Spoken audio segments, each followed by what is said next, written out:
Hello, everyone. Welcome back to the Jobber Circle. Tonight, we are going to be rating WrestleMania 39 Night 1. Super excited for this. If you are new to the show, or even if you're joining, we just like to remind everyone of our rating system. So, of course, we have matches get a 1. That's a potato. Rarely potatoes are given out on these episodes. You never know, though. But on these type of episodes, yeah, rarely potatoes. But 1 potato. 2 is gets a pop. The match gets a pop. 3 is this is awesome. 4 is a elite match. Yes, and then 5 is a brass ring. Yes. Yeah, nice. Honestly, WrestleMania Night 1 went pretty fast and pretty good. It did. Honestly, good matches overall. So let's get right into it. Yeah, so Austin Theory versus John Cena opening the night for the United States title. I thought it was pretty cool. The John Cena Make-A-Wish entrance. You know, you expect special entrances. At WrestleMania, of course, there's always a handful of people that don't, do the special entrance. But I always like that. I've always looked forward to that when it comes to WrestleMania. Like we've already said, everyone said like Super Bowl. The special thing about it is the commercials. At WrestleMania, I feel like the special thing about it is the like epic entrances. Mm-hmm. But yeah, John Cena is one person that's known for his epic entrances at WrestleMania, and he had that special Make-A-Wish entrance with the Make-A-Wish kids. I thought that was pretty cool. It was really cool, to have all the kids, their one wish just to go to a WrestleMania. So I thought it was really cool for them to be a part of all that. The match itself, I mean, it was a John Cena match. It was an opening WrestleMania match. I mean, it was a solid match, but I didn't really see. I saw Austin Theory winning, but not really like this. It was very typical. Right? I feel like it was a very typical match. Like the ref gets knocked out. Right. Cena goes to make Austin Theory tap out, and then Austin Theory does tap out, and the ref is out. And then as soon as the ref is up, he's able to, turn it around, do the 8-count down, and retain. Mm-hmm. Do you think this is Cena's last WrestleMania? I hope not, because that's what I mean. The build for that seemed rushed. Everything just seemed like it was great, but it was just there. Exactly, yeah. That's like a really good way to put it. Yeah, for sure. I mean, hopefully it's not the last we've seen of him. The last we've seen of Cena. Right? The last we've seen of Cena. I think, he's literally was just filming movies right before WrestleMania. Yeah. So I think this year his schedule was just booked up, but he wanted to, wanted to wrestle or wanted to be a part of WrestleMania. I don't know. I feel like if this is his last WrestleMania, like, why? It seemed like a rushed way to do it. Yeah, you know exactly. I mean? Yeah, I feel like he didn't get to come back and like build it up enough. Right. So maybe, hopefully, I hate to jump literally 365 days, but hopefully next year, maybe. There's more time for him to, or this upcoming year for more time for him to build something up, and get to it there, because that would be really cool. Yeah, because they didn't even do a special ovation or anything at the end. Like if this is John Cena's last WrestleMania, like it's very, very anticlimactic. Yeah, and you gotta make it a big deal. I mean, it's John Cena. John Cena. I give it a pop. You're gonna give it a 2? It gets a 2. One is really our only negative rating. Getting a potato. We don't do 0.5736875 here. So it gets a solid number, and this gets a 2. Gets a pop. I'm gonna say 2 as well. Yeah. Very good rating. Then we had the Fatal 4-Way showcase tag team match. I guess that was a good name for it, a showcase match, because basically all the best I guess teams. Yeah, the best of the best tags. Yeah. Yeah, because Braun and Ricochet thrown together, but like I said, I've really been liking them as a team together. You got the Street Profits, you got Alpha Academy, you got Viking Raiders. Yeah. One thing I really noticed was that all 8 guys like really worked really well together. They had a lot of spots where they were all included. I wouldn't even begin to even know the name of it, but there was this one where they're all literally piled up on each other. Like it looks like they're building like a pyramid thing, and then it's just like they all fall together. Like they all just work well right back to back with each other. Yeah, the Chad Gable rolling German suplex spot to Braun. That was insane. Yeah. It literally, stuff like that really shows you like how athletic these guys really are. Because, Braun Strowman being 400 something pounds, like just because he's so tall. Yeah, Chad Gable's a beast. That was freaking awesome. For a little guy. Yeah, and then Ricochet too.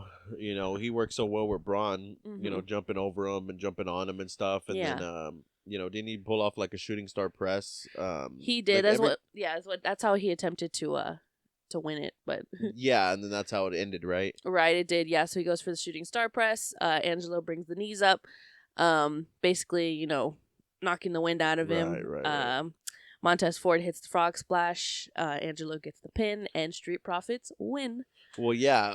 What did we say on the Austin Theory prediction episode? Austin Theory and John Cena. Let's go back to that real quick. Oh, okay. I said, well, we kind of went back and forth. We did. Yeah. Yeah, we weren't too sure. But we both were right on the tag match. We said the Street Profits were going to win. Yep, we were. Yeah, we were spot on there. Yeah. Deserved spot. I think all of them wanted to really, really showcase, no pun intended, to not seem like just kind of a throwing together, get them on the card match. They really, went all out. Right. Definitely better than, the opening match, I hate to say, or, maybe I like to say it. So that's why this gets a 3. This is awesome. I'm going to give it a 3 also. Nice. Yeah. Okay, and then we had Seth Rollins versus Logan Paul.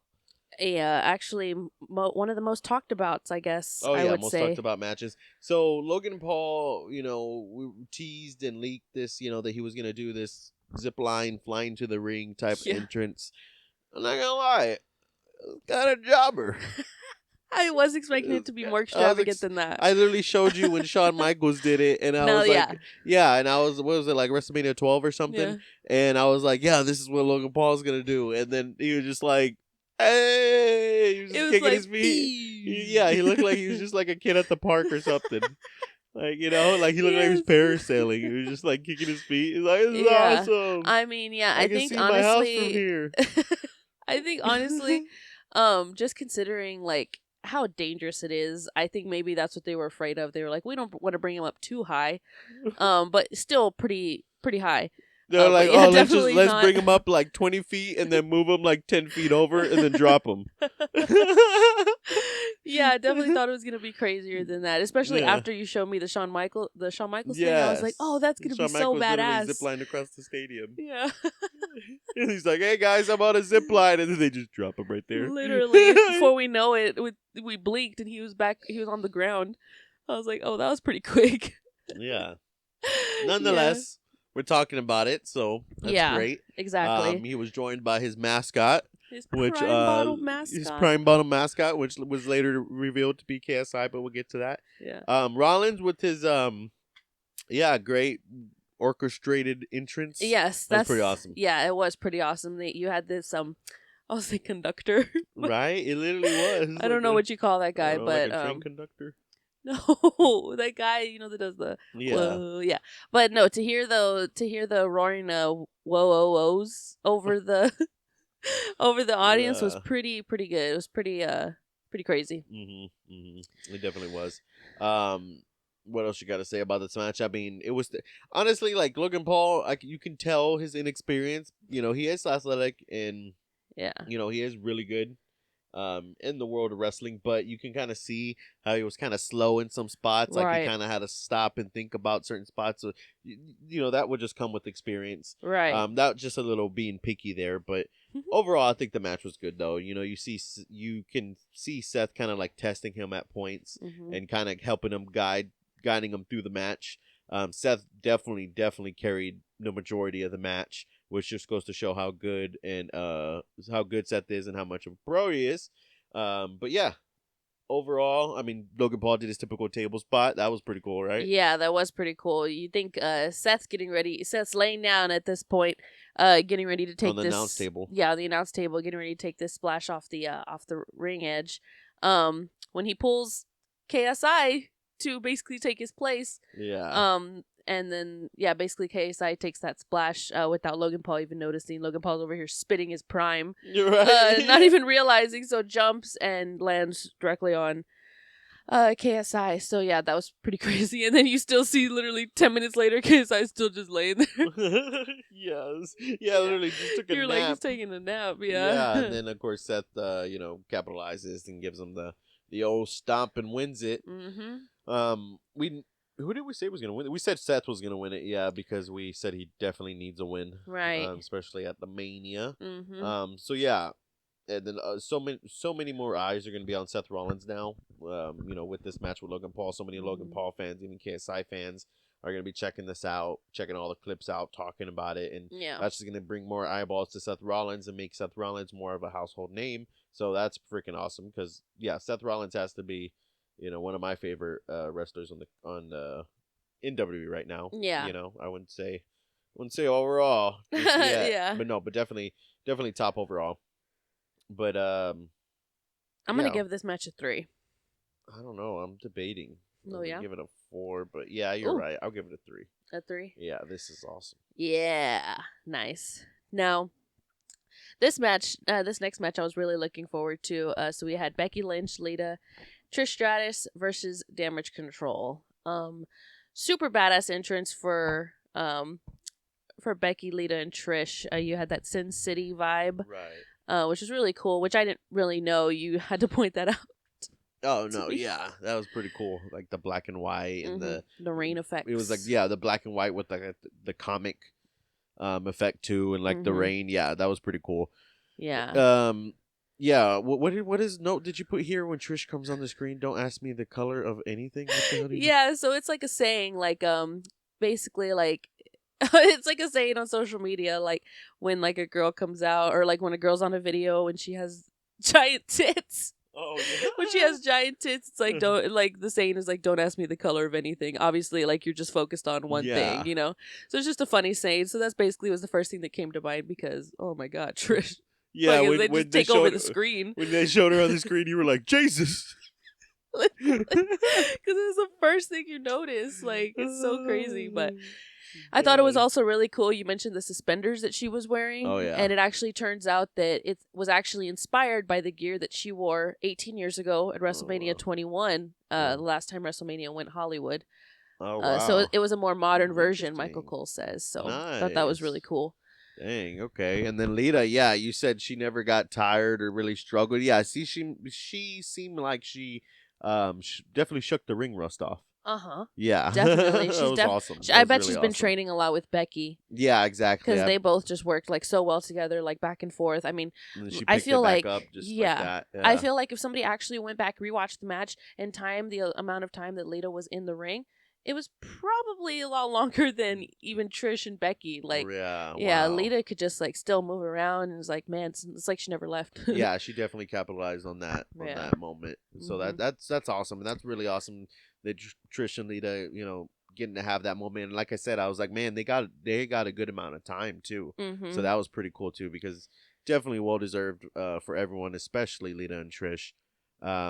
Anything else you got to say about the match? There was one other thing that I didn't write down here in the notes that I just am starting to think about, and it's the fact that like, because we didn't even mention Damage Control very much, and it's because like, what's next for Damage Control? Like, I feel kind of like bad because like Bayley, like since her return, hasn't really got like that big main spot. You know what I mean? Like before she started her feud with Becky, it was like with Bianca Belair. Remember they were doing match after match, and like she continuously like lost to Bianca, and then now is doing the same thing right now still to this night. Just continues to lose. Like, is it Dakota and Io Sky holding her back? Maybe she should move to singles. I don't really know, but that's interesting. What is next for them? Yeah, I don't know. That's all I have to say on that, though. Well, Bayley's definitely due for a title match soon, so I think somehow after Mania they can fish her into, squeeze her into some kind of even whoever wins with Asuka or Bianca Belair. Wait, they're on Raw or SmackDown? Damage Control's on Raw. Yeah, okay. So whoever wins the Raw Women's. Yeah. I think that can come around somehow. Do that. For sure. Yeah. Overall, what would you rate the match? I give it a 3. Oh man, I think I'm gonna give it a 4. Really? Yeah. I'll give it a 4. Okay. I think it was good. Yeah. I think it deserves a 4 because it definitely was. It was legendary, no pun intended. No, I think it's good. Definitely deserves a 4 because it, you always look for that nostalgic match or that nostalgic moment, with that iconic, Hall of Famer, legend, whatever you want to call it, at WrestleMania, and that definitely was the moment of the night. Because like we talked about before, like a lot of people don't watch wrestling all year, and then they start watching wrestling, getting into it again and watching WrestleMania. because it just, reminds them of their childhood, or they're just casual watchers and they just like to Mhm. get into it around that time, much like how people don't watch football all year sometimes and they get into football around Super Bowl season, or you can say that for any sport. But Right. regardless, that was the moment. That was like the nostalgic / badass moment of the night. So yeah, Mhm. definitely deserves a 4. After that, we had Dominik Mysterio versus Rey Mysterio. What'd you Yes. think going into this? I really enjoyed, like, normally I don't like to watch, I mean, I wouldn't say I don't like to, it's just stuff I've already seen, but when they show like the little promos, like what's leading up to the match, I really enjoyed this one because it literally went as far back as to it Clash of the Castle when he first betrayed him, and it was just really crazy to like see that because like I hadn't even like thought about that. Like he's been with Judgment Day for so long, and like his whole look and gimmick has changed since then. So it's like I completely forgot that he was the Ray's loving son. Like they were tag team champs together and everything. So it's just like I don't know. It just blew my mind. I was like, wait, I can't believe that was him. Like, Yeah, exactly. he just does so well in his new character, I think, too. Because even like how we talk about epic entrances, when he had that kind of entrance of him like being in jail and coming from, being able to like get released because he had the match, so the officers escort Yes. him. Like, you can call that cheesy all you want, but I kind of was like, this is kind of like he's kind of, you can see it in his like face and his, I don't know, his look. He kind of Right. like he's coming into his own. Where it's Exactly. like, you're right, you forget that he was just like, he just started not too long ago, and you were like, oh wow, Dominik's, I remember when he was a little But yes, kid. now he seems like he's coming into his own. Maybe even like he's, like Jim Ross has the old saying, like he's filling out his body. Right. You know what I mean? Exactly. I could definitely see that. And then, like you said, he, gets escorted by these officers when, like, in the beginning, he's wearing a mask. And it's, like, so crazy how much, literally, you would think that was Ray they were Right. escorting because he looks just like him. Yes, he did. Yeah. He really did. Of course, you had Ray have that awesome entrance of Snoop Dogg bringing him out in the lowrider, Mm-hmm. and started with Snoop Dogg's song, and then it went to Eddie's song, which was Which freaking was awesome. cool. That Which was pop was so awesome. Yes, crazy. so awesome to hear again, and to hear it Yes. live again. Wow, Mm-hmm. that's awesome. And Yeah. then, of course, transferred to Ray's song, and yeah, badass entrance. Ray always has great entrances Yeah. too at Mania. Or in definitely great looks. Like, yeah, I feel like that mask was like Great Muda inspired, right? It was. It kind of reminded me of that too. Mhm. Yeah, for sure. And then Yeah. I thought it was really cool because like the announcers have yet to say it. This was the first time since last night that they Mhm. actually introduced him as WWE Hall of Famer Famer. Rey Mysterio. So that was really cool to hear too. That was Um, awesome. I think I Def- think what Yeah, go ahead. I was gonna say. I think my favorite part of this match was when Ray takes off his belt and like Yes. classic like punishing like your son Yes. or father punishing your son. He takes off his belt and starts hitting him with Yes. the belt on That his butt. That was Yeah, that so was awesome. hilarious. That was definitely a highlight of the match. Yeah. Yeah. Of course, Dom, or the family was there, so Yeah. Dom had his altercations with the sister, throwing the drink on the sister, and then she Yeah. wanted to get involved in the match. Mhm. Yeah, I think. Oh yeah, his mom slapped him because he Yeah. was gonna tell her to shut up He, again. yeah, he did. So she was like, Yeah.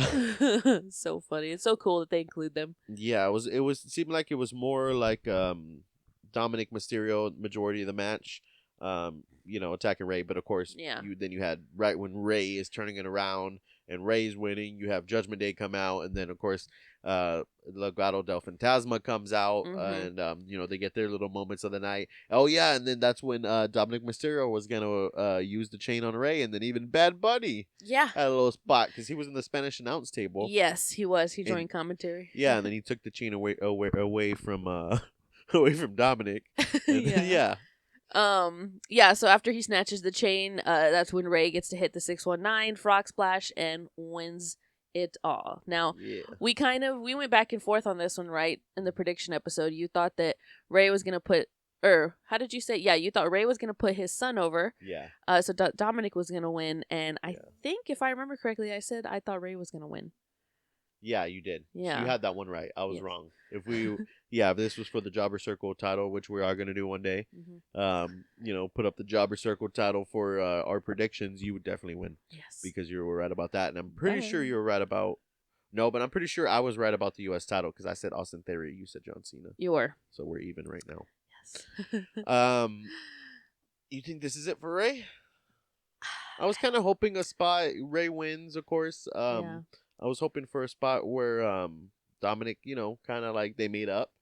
Maybe on Raw tomorrow. Who knows? Maybe. We'll Maybe. see. You never know. Yes, you're right. And not tomorrow's Monday. We still have a whole nother night tomorrow. Oh yeah, tomorrow's Sunday. Jesus. It like kept slipping my mind. I kept like, Yeah, oh my wow, god, we have a still whole have another like night of WrestleMania. That's yes, so awesome. it is so awesome. Like as a kid, oh god, you know how freaking awesome this would have been. Right? 10-year-old Vinny Yes. would love night 1 and 2 of WrestleMania. I didn't have that when I was, Yeah. a teenager, little kid. So if you're watching this or listening to this, and you're of those ages, consider yourself lucky. So I'm just assuming. Feel so old now. I'm just assuming that the WrestleMania cards were not as big as they were before. But that's what I mean. They were big. They were long cards. That's what I mean. It was just a long night. WrestleMania would be like 7 hours. I was gonna say, Yeah. if they didn't split it up into 2 nights, it'd be like 7-8 hours. Yeah, but I think I like to split it up because it's like you get just the right amount of like, and then right when you feel like when you want more, and then it's like, oh well, it's coming. Yeah, exactly. Like you feel like you get tired, and you're like, oh, like okay, what, and you're like, oh, there's only 2 more matches. I was like, what? And then it kind of gets you, pumped up again, and you're like, oh wow, and then you got a whole nother night. Yeah, there's 6 more tomorrow. Yeah. Nice. So yeah, definitely great format that they did, and I'm sure they're making a shit ton of money doing it too. They're probably doubling their money now every year. Like, can you imagine? Like, of course, it's so easy to sell WrestleMania for 2 nights. Why wouldn't they have done it sooner? But yeah. Anyway, what would you rate it? A 4. I'm gonna give it a 4 too. Yeah, I'll give it a elite. Yes. Pretty elite. Pretty elite. Yes. And then SmackDown Women's Championship, Charlotte Flair versus Rhea Ripley. You want to start off? I wonder why they moved this from. I mean, yeah, that was the big deal. I wonder. Right? Yeah, we talked about this earlier in the day when we had seen that there was something that was floating around that they might have made some changes and that it wasn't going to be the main event anymore. Which I wonder how Charlotte felt about that. To be honest with you, she's just so used to main eventing. So yeah, moved from the main event. I'd say one of the most awkward moments in this match was in the beginning when Charlotte Flair obviously knew at this point that she was no longer going to have the belt and didn't want to hand it over to the ref. Oh, yeah. It so was that's very awkward. Sense. Yeah. Yes, because I don't know if anyone else caught that, but literally Charlotte's holding up the title. And the ref is like, I think her name's Jessica Carr. Yeah, she's like, give me the belt. She's like, give it to me. Give it to me. And Charlotte's holding it up and she's just like. Eventually has to grab it. Grab it from her. Yes. I wonder, I can't remember if Charlotte gave her a look or not. I would have. Yeah, she probably was like, bitch, give me a second. There was another point in the match where she said something to Charlotte and Charlotte looked at her like so annoyed. Yeah. Yeah. But overall, this match was just like so back and forth, so perfectly. It was really such a good match. Like literally what I said right after, I was like, I'm surprised they moved it too from the main event, but they definitely still went out and gave a main event type match. Exactly. Honestly, yeah, because the rest of the matches we have here were awesome too, but this has to be the match of the night. Charlotte Flair versus Rhea Ripley was the match of the night. I'd say so. Yeah, I definitely say so. Yeah. There was that one part where Charlotte had her face plant incident, and they kept replaying it, and it was just so gnarly to see. Literally, she flips and literally lands nose first. Yes. I guess I'm just wondering at this point is if her nose is broken because of the way it just bled and bruised immediately. Yeah. It was actually pretty but I mean obviously she kept going. Well, it's just a nose injury. Yeah, and the way like she took that move twice. She took that like German suplex / like face plant. Right. From the top rope, and then she took it from standing, and that's both times I said, I wonder if she was trying to land on her feet. But definitely the second time, I wonder if she was trying to land on her feet because she definitely, oh my gosh, that looks so gnarly. Yeah, it looked pretty painful. Still powered through it and still pulled out like another backflip to the outside. And, yeah.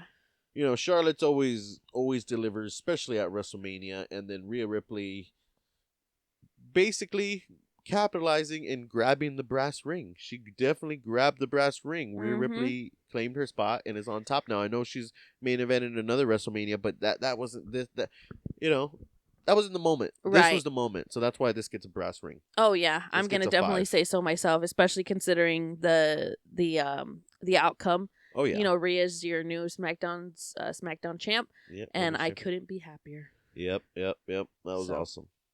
Miz versus how did this play out? Okay, so this plays out with Miz and Snoop Dogg. come out to basically announce the attendance. The attendance. Oh yeah, definitely inflated attendance. They said earlier it was like 75, and then they're like, oh, 80,000. Okay, 5 minutes later, it was Yeah, right. 80,497. Yeah, bullshit. I think they were counting all the wrestlers and production team. Right? Yeah. They're like, everyone in the building gets a count. Right? Literally.